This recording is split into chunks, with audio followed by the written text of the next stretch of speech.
আসসালামু আলাইকুম, আমন্ত্রণ জানাচ্ছি পল্লী বার্তা সংবাদে।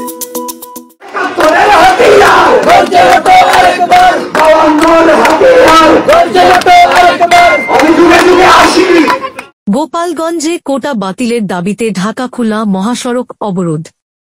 সরকারি চাকরিতে কোটা ব্যবস্থা বাতিলের দাবিতে বাংলা ব্লকেড কর্মসূচির অংশ হিসেবে ঢাকা খুলনা মহাসড়ক অবরোধ করে আন্দোলন করেছেন গোপালগঞ্জের বঙ্গবন্ধু শেখ মুজিবুর রহমান বিজ্ঞান ও প্রযুক্তি বিশ্ববিদ্যালয়ের বশেমুর বিপ্লবী সাধারণ শিক্ষার্থীরা।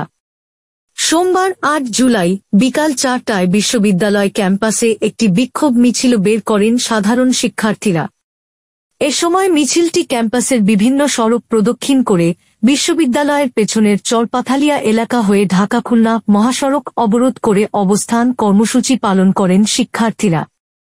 কর্মসূচিতে অংশগ্রহণকারী শিক্ষার্থীরা জালো রে জালো, আগুন জালো, কোটা বৈষম্য নিপাত যাক, মেধাবীরা মুক্তি পাক, মেধাবীদের যাচাই করো, কোটা পদ্ধতি বাতিল করো, 18-র হাতিয়ার, গর্জে উঠো আরেকবার, জেগেছে রে জেগেছে, ছাত্র সমাজ জেগেছে, বাতিল চাই, কোটা প্রথা বাতিল চাই ইত্যাদি স্লোগান দিতে থাকেন।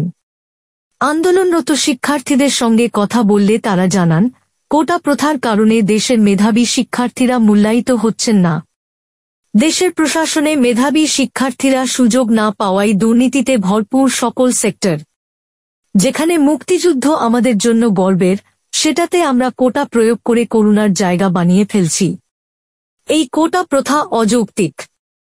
অবিলম্বে কোটা প্রথা বাতিল করা হোক।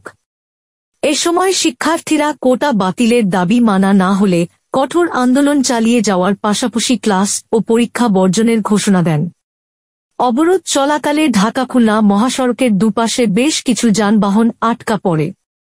এর ফলে ভোগান্তিতে পড়েন খুলনা বরিশাল সংশ্লিষ্ট অঞ্চলের সাধারণ যাত্রীরা।